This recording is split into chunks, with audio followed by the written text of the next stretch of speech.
ये कहानी मुझे ईशान ने भेजी थी और ईशान को ये सब एक साधु ने बताया था जो उससे वाराणसी की घाट में सुबह 4 बजे के आसपास टकराया। साधु जिनका नाम था किशन लाल। और ये बात जब उन्होंने ईशान को सुनाई थी ना, तब उनकी आवाज में भी एक अजीब सा डर था। मतलब ऐसा लग रहा था जैसे वो सिर्फ याद नहीं कर रहा बल्कि अभी भी उस चीज को फील कर रहा हो। किशन लाल कोई नॉर्मल साधु नहीं था। वो सालों से काशी में रह रहा था, घाटों के पास, कभी किसी मंदिर के बाहर, कभी किसी पुरानी धर्मशाला के कोने में। और उसका कहना था कि काशी जैसी जगह पर रह के अगर तुम्हें कुछ दिखता महसूस नहीं होता ना, तो या तुम अंधे हो या फिर तुम्हें ऊपर वाला कुछ दिखाना ही नहीं चाहता। वो बोलता था कि यहाँ हर गली, हर सीढ़ी, हर घाट के नीचे कोई ना कोई कहानी दबी हुई है, कोई आत्मा, कोई अधूरा कर्म, कोई छूट गया गुस्सा। दिवाली 2025 के आसपास की बात थी जब उसे एक पुरानी हवेली में बुलाया गया। हवेली का कोई ऑफिशियल नाम नहीं था, बस लोकल लोग उसे एक पुराने राजवंश के नाम से जानते थे। और ये हवेली गंगा से थोड़ी दूर एक तंग गली के अंदर थी जहाँ दिन में भी रोशनी पूरी नहीं पहुंचती। दिवाली के दिन वहाँ एक बड़ा पूजा का प्रोग्राम था। लोग दूर दूर से आए हुए थे। धूप अगरबत्ती की स्मेल हवा में चिपकी हुई थी।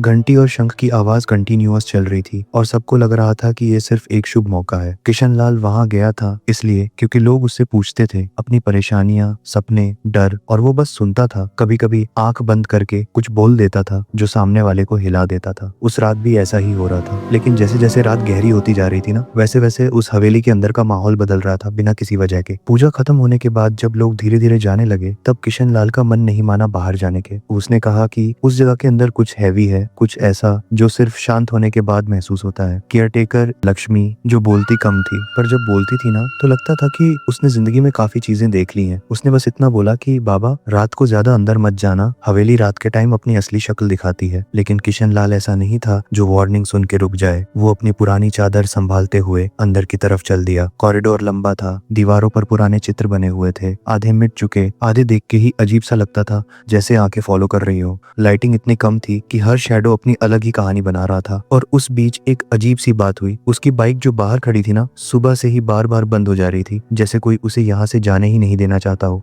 उस वक्त उसने ज्यादा ध्यान नहीं दिया, बस ये सोचा कि सुबह तक ठीक हो जाएगी। कॉरिडोर के एक कोने में जाते वक्त उसका पैर फिसला, घुटना जमीन से टकरा गया।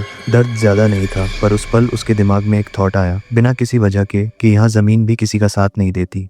वो खड़ा हुआ, कपड़े झाड़े और अपना फोन निकाला। बस ऐसे ही बिना किसी खास वजह के कुछ फोटोज लेने लगा, जैसे कोई अंदर से कह रहा हो कि बाद में देखना। उस रात वहाँ कुछ और नहीं हुआ। सुबह होते ही लोग निकल गए। किशन लाल भी अपनी जगह चला गया, ये सोच के कि एक और पुरानी जगह, एक और अजीब एनर्जी। बस इतना ही। वैसे गाइज, ऐसी और वीडियो देखने के लिए चैनल को सब्सक्राइब कर लेना और वीडियो को लाइक कर देना। अपनी कहानी भी कमेंट सेक्शन में भेज सकते हो, क्या पता नेक्स्ट स्टोरी आपकी हो। लेकिन असली बात 2 दिन बाद शुरू हुई, जब उसने अपने फोन में वो फोटोज देखी। एक फोटो नॉर्मल थी, लेकिन एक फोटो ऐसी थी जिसे देख के उसके हाथ कांप गए। कॉरिडोर के बिल्कुल लास्ट में, जहाँ उस वक्त कोई नहीं था, वहाँ एक लंबी सी परछाई थी। परछाई नहीं, एक पूरा आकार इंसानी नहीं लग रहा था। हाथ पैर ज्यादा लंबे और उसके आसपास लाल और पीली रोशनी का एक घेरा, जैसे कोई गुस्से में जल रहा हो। वो फोटो कोई ग्लिच नहीं थी, कोई रिफ्लेक्शन नहीं, कोई एडिटिंग नहीं। किशन लाल को तुरंत समझ आ गया कि ये कोई नॉर्मल चीज नहीं है।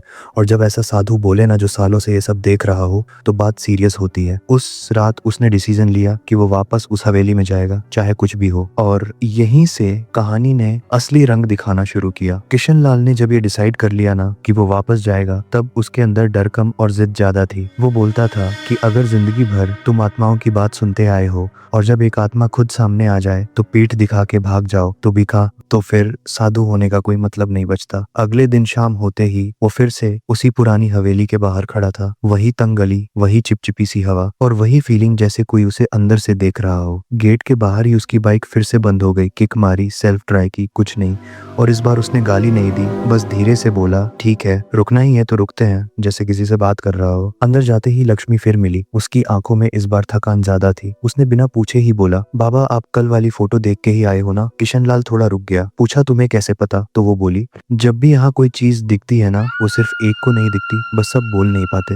उसने बताया कि रात को फिर से आवाजें हुई थी, किसी के चलने की, किसी के गिरे होने की, और कोर्टयार्ड के पास जैसे कोई सांस ले रहा हो, बहुत भारी भारी, जैसे कोई बोझ से दबा हो। किशन लाल ने तब पंडित काशीकेश को बुलाया। काशीकेश का नाम काशी में दूर दूर तक था। कोई फ्लैशी बाबा नहीं, कोई तमाशा नहीं, बस शांत आवाज, गहरी आंखें और ऐसा भरोसा कि सामने वाला आधा डर वहीं छोड़ दे। जब वो आए ना, हवेली के अंदर कदम रखते ही रुक गए, आंख बंद की और बस इतना बोला, यहाँ सिर्फ एक नहीं है, यहाँ पर रुकने वाली चीज है जो जाना चाहती है पर जा नहीं पा रही। वो तीनों धीरे धीरे अंदर बढ़े। पहला कमरा नॉर्मल लगा, दूसरा भी, पर जैसे जैसे अंदर जा रहे थे ना, हवा भारी होती जा रही थी। किशन लाल को अपनी रीढ़ की हड्डी में झनझनाहट महसूस हो रही थी, ऐसी जैसे किसी ने बर्फ रख दी हो। काशीकेश का जपमाला अपने आप तेज तेज हिलने लगा, बिना हवा के। लक्ष्मी ने उसी वक्त पीछे से चिल्ला दिया, क्योंकि एक खिड़की जोर से बंद हुई, इतनी जोर से कि पूरी हवेली गूंज उठी। वो सडन आवाज ऐसी थी कि दिल सीधा गले तक आ गया। किशन लाल ने बाद में कहा कि उस पल उसे लगा कि बस एक सेकंड और वो भाग जाता। फिर वो उसी कॉरिडोर में आए जहाँ फोटो ली गई थी, और यहीं से चीजें और खुल के सामने आई। रोशनी कम थी पर शैडो ज्यादा गहरी लग रही थी। दीवार के एक हिस्से पर परछाई हिल रही थी, धीरे धीरे शेप ले रही थी, जैसे धुआं जमा हो रहा हो। और फिर एक चेहरा बना, आंखें खोखली, मुंह टेढ़ा और एक्सप्रेशन ऐसा जैसे गुस्सा और दर्द दोनों मिक्स हो। किशन लाल ने बोला कि ये कोई जंप स्केयर मूवी वाला डर नहीं था, ये ऐसा डर था जो पैरों को जमीन में गाड़ देता है। काशीकेश ने त्रिशूल आगे किया और जोर से मंत्र बोला। आवाज ऐसी थी जैसे कॉरिडोर खुद कांप रहा हो। उसी वक्त वो चीज आगे बढ़ी, हवा एकदम ठंडी हो गई और लक्ष्मी जो सबसे पास खड़ी थी अचानक जमीन पर गिर पड़ी। उसकी बॉडी झटके लेने लगी, आंखें पलट गईं और जब उसने मुंह खोला ना, वो लक्ष्मी की आवाज नहीं थी, वो भारी पुरानी सी आवाज थी जैसे मिट्टी के नीचे से आ रही हो। वो उठ के भागने लगी कॉरिडोर के एंड की तरफ, जैसे कुछ उसे खींच रहा हो। किशन लाल और काशीकेश दोनों उसके पीछे भागे। लक्ष्मी चिल्ला रही थी पर वर्ड समझ नहीं आ रहे थे, कोई पुरानी बोली थी, कोई और जमाने की। कोर्टयार्ड में पहुंच के काशीकेश ने एक रेखा खींच दी, उसके बाहर लक्ष्मी गिर गई और तब काशीकेश ने बोलना शुरू किया, धीरे धीरे समझाते हुए, जैसे किसी को पढ़ा रहा हो कि पोजीशन होता क्या है। कैसे कोई आत्मा जब अपना बोझ छोड़ नहीं पाती ना, तो जिंदा शरीर को पकड़ लेती है, उसकी सांस, उसकी शक्ति,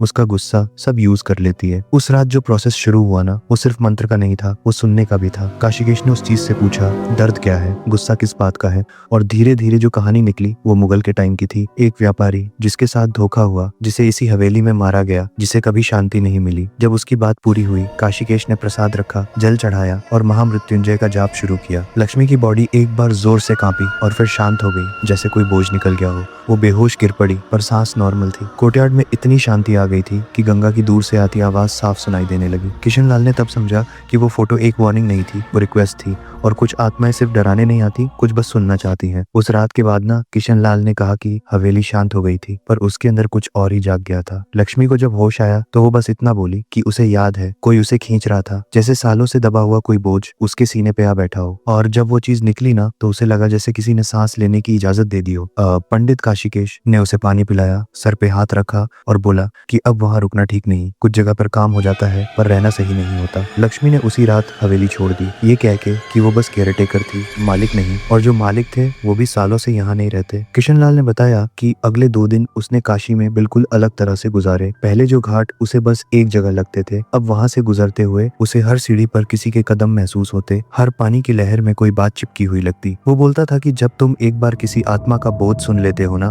तो फिर दुनिया के शोर में भी वो आवाज चली आती है। रात को सोते वक्त उसे पहली बार डर लगा, बिना किसी चेहरे के, बिना किसी शैडो के, बस एक फीलिंग कि तुम अकेले नहीं हो। तीसरी रात को जब वो अपनी चादर ओढ़ के सो रहा था, उसने सपना देखा। सपना भी ऐसा नहीं जो पूरी कहानी सुनाता हो, बस एक कोर्टयार्ड, वही हवेली का, और एक आदमी सफेद कपड़ों में खड़ा था। चेहरा साफ नहीं दिख रहा था पर आंखों में गुस्सा नहीं था। वो बस इतना बोल रहा था, धन्यवाद, और फिर पीछे अंधेरा खुल गया जैसे कोई दरवाजा। किशन लाल ने कहा कि जब वो उठा ना, तो पहली बार उसे लगा कि उसके कंधों से कुछ हल्का हो गया है। पंडित काशीकेश ने अगले दिन उसे बुलाया और बिना पूछे ही बोला कि जो तुमने देखा वो तुम्हारा काम नहीं था, वो तुम्हारी जिम्मेदारी थी। उसने समझाया कि काशी जैसे शहर में साधु सिर्फ भगवान का भक्त नहीं होता, वो रास्ता भी होता है, जिंदा और मरे हुए के बीच का। पर साथ ही ये भी कहा कि हर बार रास्ता बनना अपनी जान पे खेलना होता है। काशीकेश ने उसे चेतावनी दी कि आगे से बिना तैयारी के, बिना सीमा बनाए, बिना सुरक्षा के अंदर नहीं जाना, क्योंकि हर आत्मा ऐसे शांत नहीं होती। किशन लाल ने कहा कि इस इंसिडेंट के बाद उसकी बाइक अपने आप ठीक हो गई, बिना किसी मैकेनिक के, बिना किसी हाथ लगाए। लोग बोल सकते हैं कोइंसिडेंस,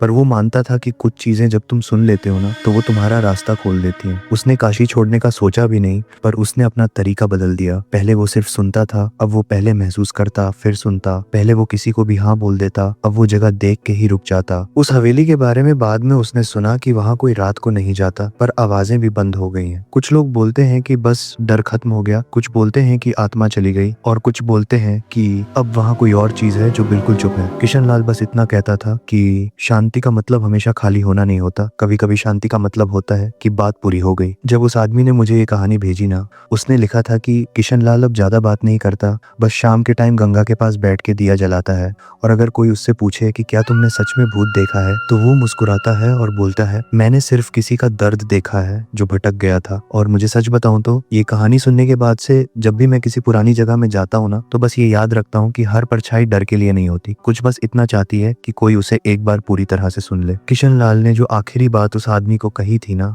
वो बात उसने बैठ के नहीं बोली थी, वो गंगा के किनारे खड़े होके बोली थी। शाम का टाइम था, दिया जल रहा था, हवा में थोड़ी ठंडक थी और आसपास लोग भी थे, पर फिर भी उसकी आवाज में एक अजीब सी तन्हाई थी। उसने बोला कि लोग अक्सर पूछते हैं कि उस रात हवेली में जो हुआ, क्या वो भूत था, क्या वो कुछ और था, और क्या ऐसी चीजें सच में होती हैं या बस दिमाग का खेल होता है। किशन लाल ने कहा कि सवाल गलत जगह से पर पूछा जाता है, क्योंकि सच ये नहीं है कि वो चीज थी या नहीं, सच ये है कि जब तुम उस जगह खड़े थे, तुम्हारा शरीर, तुम्हारी सांस, तुम्हारा मन सब एक साथ कह रहा था कि यहाँ कुछ है। उसने कहा कि उस रात के बाद से उसे एक बात समझ आ गई कि हर आत्मा जो भटकती है वो हिंसा से नहीं भटकती, कुछ सिर्फ इसलिए भटकती हैं क्योंकि उनकी बात अधूरी रह जाती है। मुगल काल का वो व्यापारी जिसकी कहानी काशिकेश ने निकाली थी, वो कोई राक्षस नहीं था, वो एक इंसान था जो मर गया बिना ये जाने कि उसके साथ जो हुआ वो गलत था या सही, बिना ये सुने कि कोई उसकी बात मानता भी है या नहीं। और जब उसकी बात पूरी हुई ना, जब उसे एक बार ये महसूस हुआ कि कोई उसकी बात सुन रहा है, तब उसका बोझ हल्का हो गया। किशन लाल ने ये भी बोला कि उस फोटो का मतलब लोग आज भी गलत समझते हैं, लोग सोचते हैं कि वो चीज डराने के लिए आई थी,